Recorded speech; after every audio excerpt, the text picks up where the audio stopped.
কোচবিহার উত্তর বিধানসভার ছাগলবেড় চৌপতিতে বিজেপির পরিবর্তন সংকল্প সভা। এদিন এই সভায় প্রধান বক্তা হিসেবে দলের রাজ্য সভাপতি শ্রমিক ভট্টাচার্য, প্রাক্তন সভাপতি দিলীপ ঘোষ ছিলেন। আরও উপস্থিত ছিলেন কোচবিহার জেলা সভাপতি অভিজিৎ বর্মন, বিধায়ক সুকুমার রায়, নিখিল রঞ্জন দে সরকার, মালতী রাভা রায় ছাড়াও অন্যান্য নেতৃত্ব।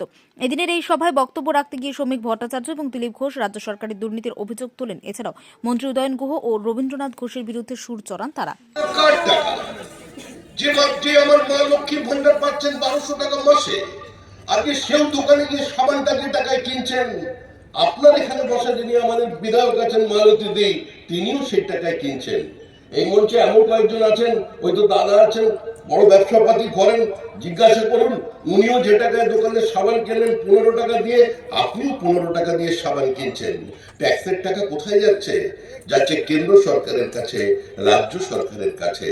অর্থাৎ যে টাকা আমরা আমাদের শ্রমশক্তি দিয়ে অর্জন করেছি, প্রত্যক্ষ বা পরোক্ষ করের মধ্যে দিয়ে সেই টাকা রাজ্য কিংবা কেন্দ্রের কোষাগারে জমা হচ্ছে, আপনাদের টাকা আপনাদের কাছে ফিরে আসছে, কিন্তু মাঝখানে অন্তরায় হয়ে দাঁড়িয়েছে তৃণমূল কংগ্রেসের সরকারের প্রাতিষ্ঠানিক দুর্নীতি।